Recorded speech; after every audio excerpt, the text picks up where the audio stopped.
Bill O'Reilly here. Welcome to the No Spin News, Thursday, January 25th, 2024. Stand up for your country. Well, as we predicted yesterday, I think that all the campaigns watch the No Spin News because it's just too much of a coincidence. When I say something on one day and 12 to 24 hours later, boom, we know somebody's watching. So anyway, Nikki Haley is calling for a debate with Donald Trump. I said that was the first thing she was going to do after leaving New Hampshire and going back home to South Carolina.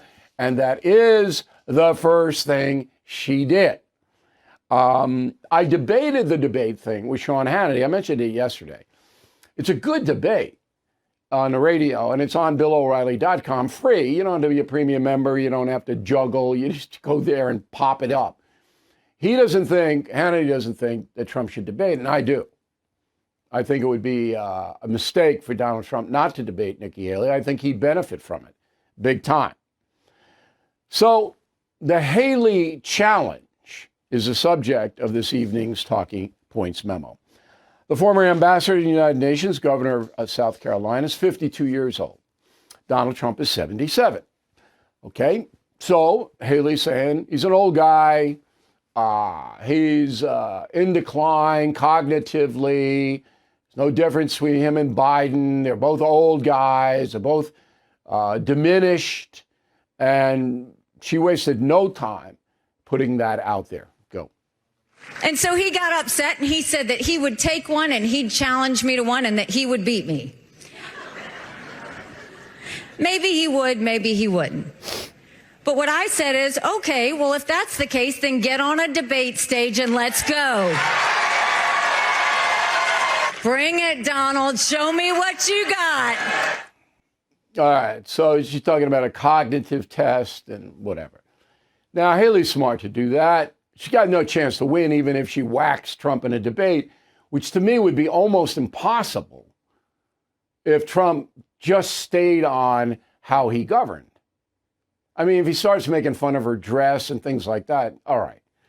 But I have to assume that at this point in his life, that Donald Trump can rally around his accomplishments. Now, maybe I'm wrong. And if I'm wrong, he's going to lose. He's not going to win.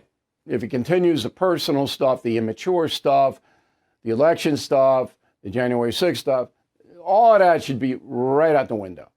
Now, on WABC this morning is talking to Sid Rosenberg. We do that every Thursday. It's worth a listen. I think we have that posted as well.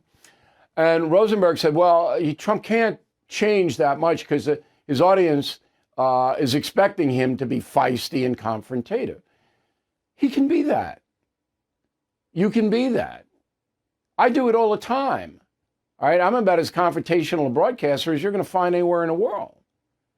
But I keep it at an elevated status. I keep it in policy. When I waxed Barney Frank, and if you haven't seen that, Bill O'Reilly, Barney Frank, boom.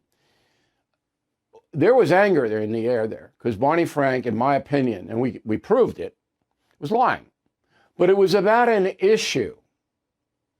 It was about banks lending money to people who couldn't pay the money back, therefore leading to a recession. That's what it was about. And it had nothing to do with Barney Frank's shoes or his lisp or whatever it may be. I would never do that. It doesn't get you anywhere. So Trump should turn this around and use the forum, the debate forum, to make his case to the country that would be a far better president than Joe Biden. Yeah, he's got to address Haley, but that's easy. It's simple. If you look at the core belief system, Haley's and Trump's belief system are very compatible. It's a matter of style. Okay, so in the meantime, Haley is being buoyed, word of the day, by Republican billionaires. It's very interesting. So next week, New York City, Leonard Stern, Stanley Druckenmiller, Ken Langone, Henry Kravitz, they're co-hosting a big fundraiser for Haley. Why? Because they're afraid Trump's going to lose. That's why. That's why they're doing it. And the Republican billionaires don't want the progressives to have 4 more years and a doddering Joe Biden, because they understand how much damage he's doing to the country. And they're worried that Trump will lose because of demeanor. And then Tim Draper, big Silicon Valley guy, has got a February 6th fundraiser for Haley. February 15th, Harlan Crow, the big Dallas real estate guy. And then a fundraiser by Ross Perot Jr., Susan Rockefeller, Karl Rove's ex-wife or current wife, Karen. No, it's his wife, Karen. Pat Toomey, on and on and on and on. So the Republican establishment, okay, is worried about Trump, that he will lose. So Haley's going to have a massive amount of money. But it won't matter because the MAGA people will override the moderate Republicans.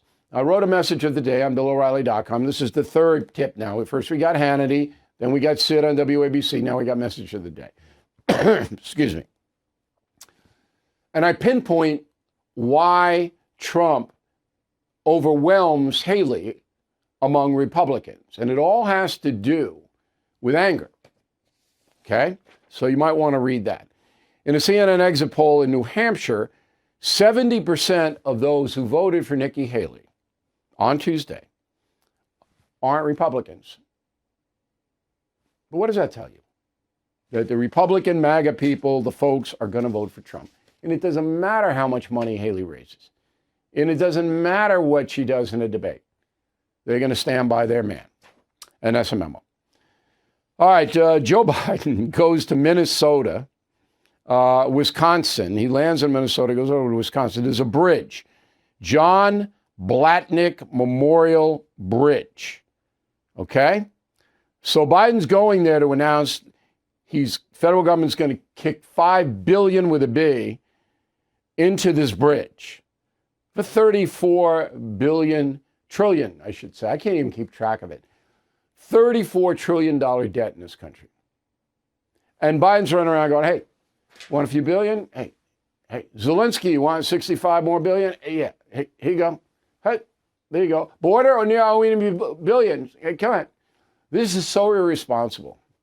Never solves the problem. Now, maybe the bridge needs the $5 billion. I don't know. I don't know the bridge. But this is all the Democrats have. More spending, more spending, more taxes, more taxes. My God. Biden yesterday kicks off his campaign, Tuesday, right? Tuesday, in Northern Virginia, Manassas. So he and Vice President Harris go out, and it's all about abortion. Abortion, abortion, abortion. We dealt with this yesterday. So if you're from Botswana and you just arrive here in America, you would think abortion is the most noble thing in the world. It's great. Abortion, yeah.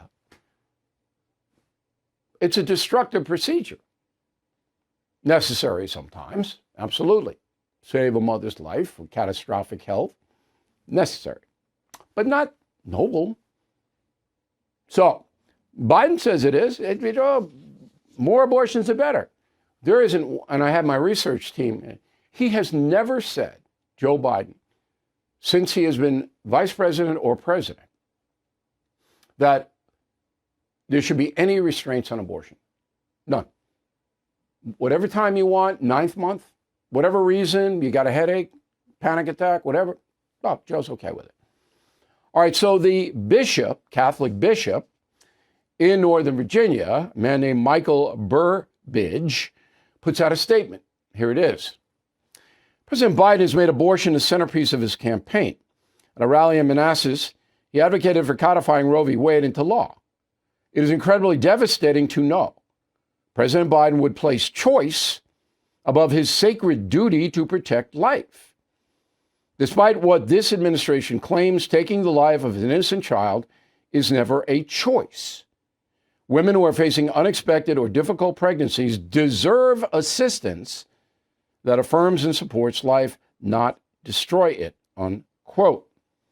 Okay, So Biden, and this is a personal matter with him, not a public matter, goes against a basic tenet of his church, of his religion.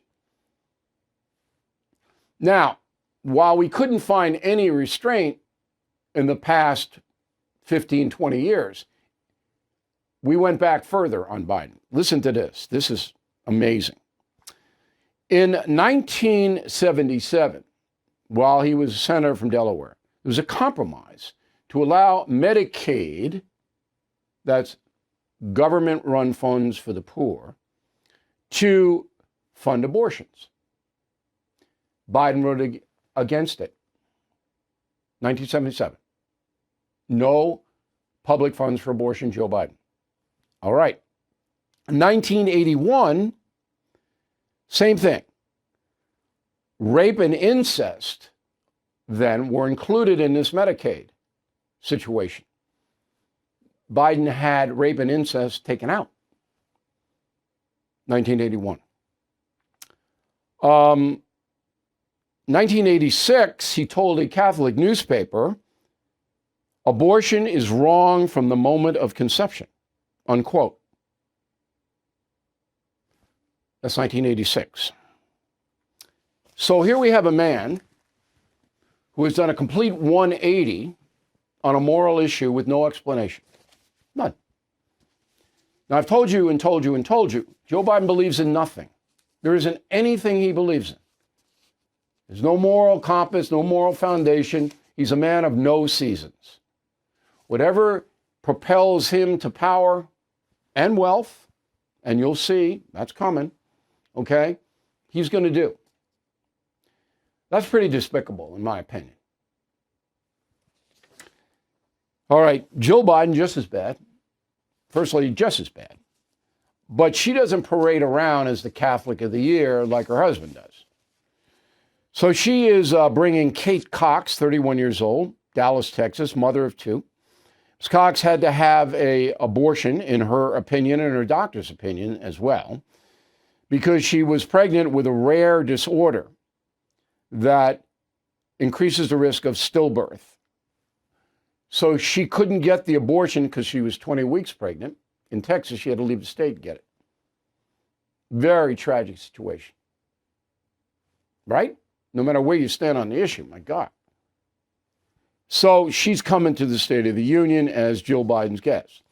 They are exploiting her. That's what they're doing. Debt. You go to bed and wake up thinking about it. Here is the truth. The system traps you in debt. High interest credit cards and loans make it nearly impossible to pay it off. And insane inflation keeps you stuck paycheck to paycheck. Done with Debt is your lifeline. Done with Debt has a new strategy to help you erase debt faster and easier than you thought. It analyzes all the debt options you qualify for. They know how to reduce bills and cut interest rates. Their skilled staff of negotiators know how to get your debt out of your life without bankruptcy and without a loan. Done with Debt are the experts in brilliant strategies for eliminating debt. Here's how easy they make it. Go to donewithdebt.com. That's donewithdebt.com. Okay, let's get to the mail. We got Melly.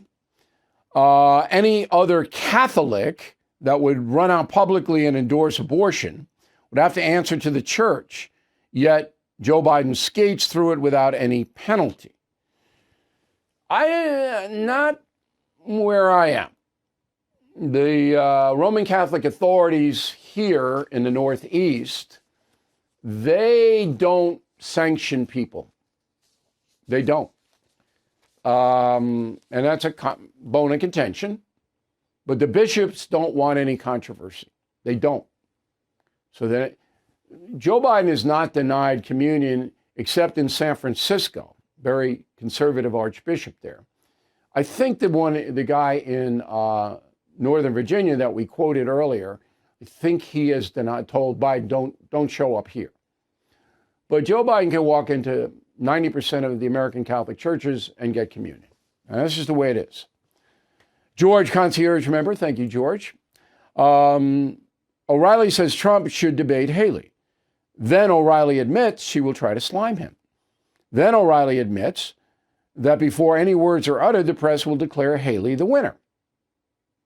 Somehow this is supposed to be convince Trump to do the debate. Okay, look. Yes, Haley's going to attack Trump, try to provoke him. Trump's going to know that going in. Right? What did Ronald Reagan do? There you go again. Okay? Easy. Pop, you swat it. Okay? Yes, the press is going to say Haley won, even if she collapses on stage and has to be stretchered off. Of course, we all know that. In that exposition, Haley-Trump debate, you will have millions of independent voters watching. They're not going to watch the mega rallies. Not going to mega rallies. They're not going to even go to the town halls with Donald Trump. He gets maybe 4 million people now to watch the town halls. All of them are going to vote for him. That is a big opportunity. David Huddle, Yukon, Oklahoma. I agree that Trump should use a debate with Haley to bring up Biden's shortcomings while being polite to the ambassador, and that would win over a lot of voters. Okay, so I understand this controversy. Again, I debate Hannity on it, and you can listen to that. James Holland, El Paso, Texas. I disagree with you on Trump debating Haley. To me, that would just legitimize her candidacy and make people feel he's afraid of her. No, it's the opposite. If he doesn't debate, he's afraid of her. And legitimize her candidacy, James? She's in the game. Okay, she's got hundreds of thousands of votes in New Hampshire and Iowa. You don't have to legitimize her candidacy. She's there. Randall Dean, Battle Creek, Michigan. It's hard to watch someone so full of themselves that they won't concede defeat and are delusional, such as Haley. Who would vote for a delusional person? Well, 80 million Americans voted for Joe Biden. I don't get more delusional than he is. So I don't think Nikki Haley is delusional. She's a politician. That's what politicians do. I don't think she's delusional. Ed, not sure what Haley should do, but I know what Trump should do. Start acting presidential and gracious. All right. I'm for that. But remember, Trump supporters want him to be feisty. I think he can do both. Joe Milligan, Gallion, Ohio. I respectfully disagree with you regarding razor wire removal in Texas, O'Reilly. When the federal government refuses to enforce immigration law, does not Governor Abbott have a duty to do everything he can to protect the citizens of Texas? He can't violate the Constitution. The governor of Texas cannot do that. And the border and enforcement of it is solely the responsibility of the federal government. It's what Biden's doing is so wrong, and I understand why the governor of Texas is doing what he's doing, but you got to obey the Constitution, or you don't have a country. Aaron McGillicuddy, Holton, Maine. Hey, Bill, I was surprised when you mentioned Holton tonight on the No Spin News. We will be put on the map April 8th when thousands show up for the total solar eclipse. Would love to see you here. I'd love to get up there for that. I won't be able to because of, you know where I'm going to be April 8th? Malta. I'm going to be in Malta on April 8th. I'll tell you as it gets closer. But anyway, we love Maine. Bryce Pavlish, Henderson, North Carolina. Enjoying Killing the Witch is very interesting. I read mostly historical books, so keep them coming. I find this book particularly thought-provoking. Yeah, that's why we wrote it. You know, you want the witch hunt? It's back here in America. Okay, all the Killing books bundled together are yours for a very fair price on BillO'Reilly.com. In our store, there they all are. And we will have a new book to announce on Monday. Brand new book, out early September. It's one of the hardest books that I've ever written. It's a tough, not quite finished it yet, but zeroing in. But I don't want to overhype it. Monday here on the No Spin News, we'll tell you all about it. Word of the day: do not be bumptious. bumptious. Bumptious. All right, back with a final thought about what to do when you get upset. Mike Lindell wants everyone to get the best sleep possible. You know that. He created the Giza Dream bed sheets with the world's best cotton to look and feel great. This means a good night's sleep for all of us with a very busy schedule.